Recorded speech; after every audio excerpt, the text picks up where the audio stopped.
കുട്ടികൾക്കും രക്ഷകർത്താക്കൾക്കും സൗജന്യമായി ഒരു ടോൾ ഫ്രീ നമ്പറുണ്ട്.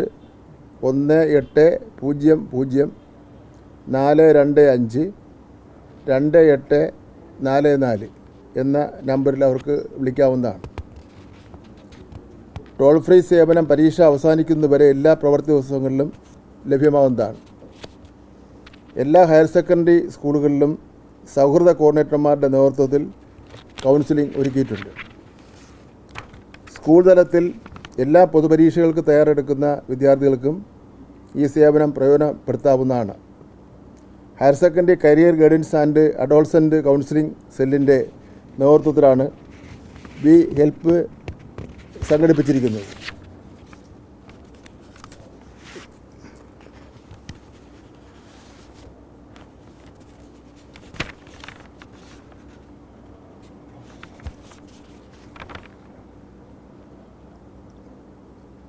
ഇതാണ് പരീക്ഷയായിട്ട് ബന്ധപ്പെട്ട് പറയാൻ ഒന്നുള്ളത്.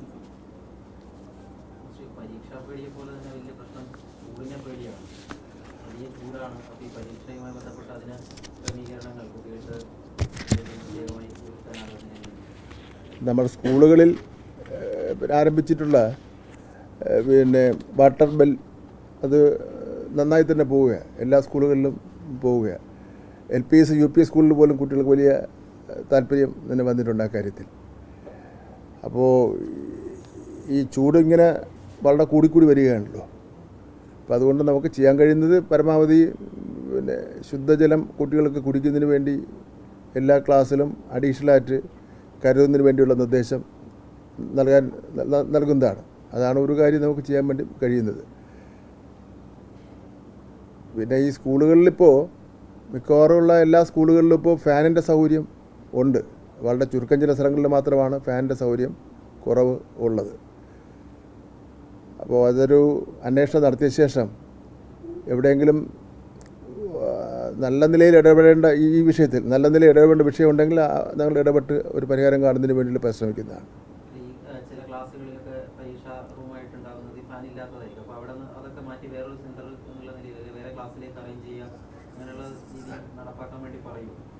അല്ല, അത് ആലോചിക്കാൻ കഴിയുന്നതാണ്. അതിൽ പ്രശ്നമൊന്നുമില്ല. കാരണം വെച്ചാൽ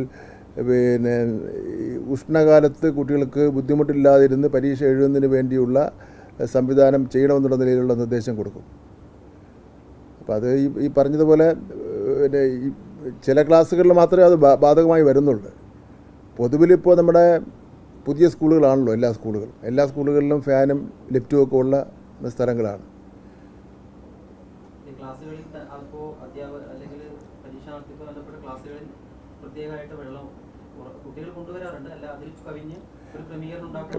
അതെ, ക്രമീകരണം ഉണ്ടാക്കണം.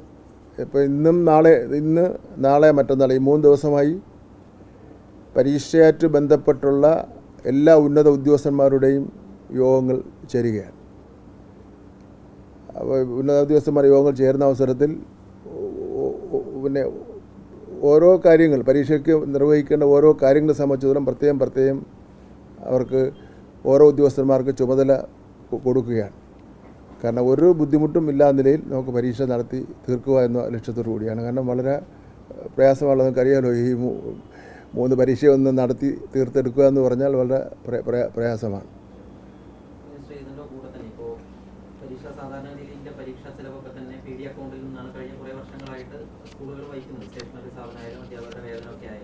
പക്ഷേ കഴിഞ്ഞ വർഷമൊന്നും നൽകിയ തുക സ്കൂളുകൾക്ക് ചെലവാക്കിയ തുക നൽകിയിട്ടില്ല, മടക്കി നൽകിയിട്ടില്ല. അപ്പോൾ വീണ്ടും അത്തരം ഒരു സാഹചര്യത്തിൽ സാധാരണഗതിയിൽ ഈ പരീക്ഷാ നടത്തിപ്പ്, സ്കൂളിൻ്റെ ഉച്ചഭക്ഷണം, അതുപോലുള്ള കുറച്ച് സമ്പ്രദായങ്ങളുണ്ടല്ലോ.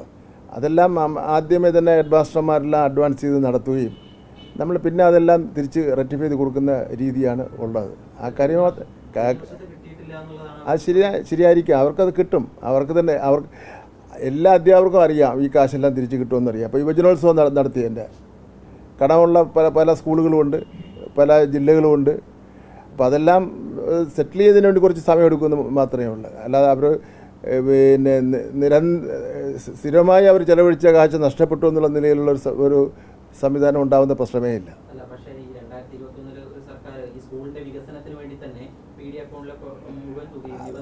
അതൊക്കെ അല്ല, സ്കൂളുകൾ ഇങ്ങനെ ശ്രദ്ധയപ്പെടുത്തി? എങ്ങനെ ഈ 2021 സർക്കാരിന്റെ ഒരു ഉത്തരവുണ്ടായിരുന്നു, PD അക്കൗണ്ടിലെ തുക വികസനത്തിന് വേണ്ടി, സ്കൂളിന്റെ വികസനത്തിന് വേണ്ടി നിബന്ധനകളില്ലാതെ ഉപയോഗിക്കാമെന്ന്. അപ്പൊ പല സ്കൂളുകളും ആ ഒരു ഉത്തരവിന്റെ അടിസ്ഥാനത്തിൽ പല കാര്യങ്ങളും സ്കൂളുകളിൽ ചെയ്യുകയും ചെയ്തു. അപ്പൊ ആ ഒരു അവസ്ഥയിൽ ഈ ചെലവ് വീണ്ടും വഹിക്കേണ്ടി വരുന്നു എന്ന് പറയുമ്പോൾ അത് പ്രശ്നമാണ്. അതിന് അത്രയും തുകയില്ല എന്നുള്ള കാര്യങ്ങൾ ഏതെങ്കിലും തരത്തിൽ വിവിധ ജില്ലകളിൽ നിന്ന് ആശങ്കയായിട്ട് പറഞ്ഞിട്ടുണ്ട്? ഇല്ല, ഒരു ജില്ലയിൽ നിന്ന് അങ്ങനെ ഒരു പ്രശ്നം വന്നിട്ടില്ല. ഇന്ന് രാവിലെ മുതൽ വിവിധ ജില്ലകളുമായി പരീക്ഷയുടെ കാര്യങ്ങൾ ബന്ധപ്പെട്ട യോഗങ്ങളൊക്കെ നടന്നുകൊണ്ടിരിക്കുകയായിരുന്നു. കഴിഞ്ഞ ദിവസം ഞാൻ നേരത്തെ പറഞ്ഞല്ലോ, ഒരു ഉന്നതതല യോഗം ഓൺലൈനിൽ ചേർന്ന് പറഞ്ഞല്ലോ. ഉന്നതതല യോഗത്തിൽ ഞാൻ നേരത്തെ പറഞ്ഞ എല്ലാവരും ഉണ്ടായിരുന്നു. ആരും തന്നെ എന്തെങ്കിലും ഒരു കുറവുണ്ടായിട്ട് സൂചിപ്പിക്കുന്നതിന് തയ്യാറായിട്ടില്ല.